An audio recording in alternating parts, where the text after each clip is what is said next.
The Gospel of St. Mark, chapter 5. Jesus casteth the devils out of the man, and suffereth them to enter into the swine. He healeth a woman from the bloody issue, and raiseth the captain's daughter. And they came over to the other side of the sea, into the country of the Gadarenes. And when he was come out of the ship, there met him incontinently out of the graves a man which had an unclean spirit, who had his abiding among the graves, and no man could bind him, no, not with chains, because that when he was often bound with fetters and chains, he plucked the chains asunder, and brake the fetters in pieces, neither could any man tame him. And always, both night and day, he cried in the mountains and in the graves, and stroke himself with stones. And when he saw Jesus afar off, he ran and worshipped him, and cried with a loud voice, and said, What have I to do with thee, Jesus, the Son of the Most High God? I charge thee by God, that thou torment me not. For he said unto him, Come out of the man, thou unclean spirit. And he asked him, What is thy name? And he answered, saying, My name is Legion, for we are many. And he prayed him instantly that he would not send him away out of the country. Now there was there in the mountains a great herd of swine feeding. And all the devils besought him, saying, Send us into the swine, that we may enter into them. And incontinently Jesus gave them leave. Then the unclean spirits went out and entered into the swine, and the herd ran headling from the high bank into the sea. And there were about 2,000 swine, and they were drowned in the sea. And the swine's herders fled and told it in the city and in the country. And they came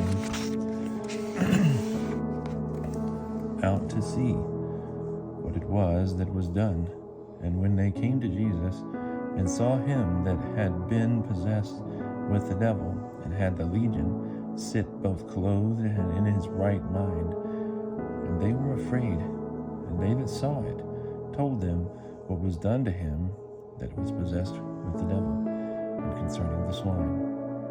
Then they began to pray him that he would depart from their coast. And when he was come into the ship, he that had been possessed with the devil prayed him that he might be with him.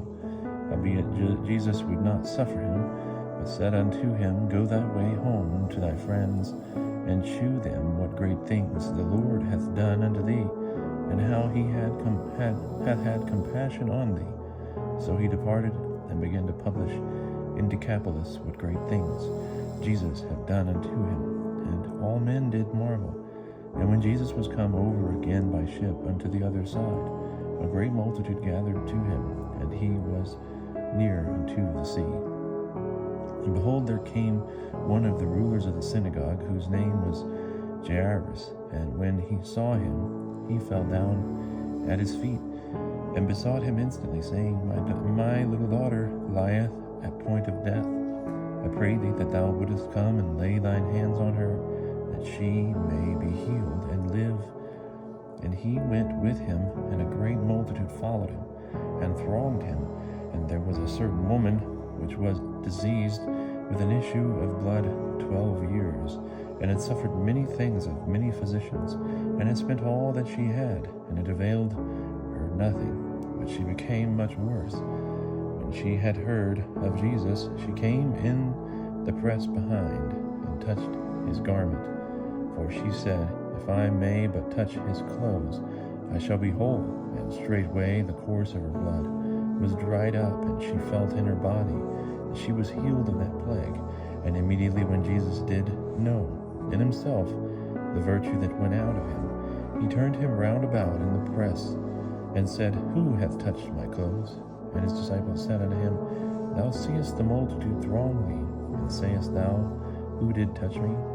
And he looked round about to see her that had done that. And the woman feared and trembled, for she knew what was done in her. And she came, and fell down before him, and told him the whole truth. And he said to her, Daughter, thy faith hath made thee whole. Go in peace, and be whole of thy plague. While he yet spake, there came from the same ruler of the synagogue's house certain which said, Thy daughter is dead. Why diseasest thou the master any further? As soon as Jesus heard that word spoken, he said unto the ruler of the synagogue, Be not afraid, only believe. And he suffered no man to follow him, save Peter and James and John, the brother of James. So he came into the house of the ruler of the synagogue, and saw the tumult, and them that wept and wailed greatly. And he went in, and said unto them, Why make ye this trouble, and weep? The child is not dead, but sleepeth. And they laughed him to scorn, but he put them all out, and took the father and the mother of the child, and them that were with him, and entered in where the child lay, and took the child by the hand, and said unto her, Talitha cumi, which is by interpretation, Maiden, I say unto thee, arise. And straightway the maiden arose, and walked. For she was of the age of 12 years, and they were astonished out of measure. And he charged them straitly that no man should know of it, and commanded to give her meat.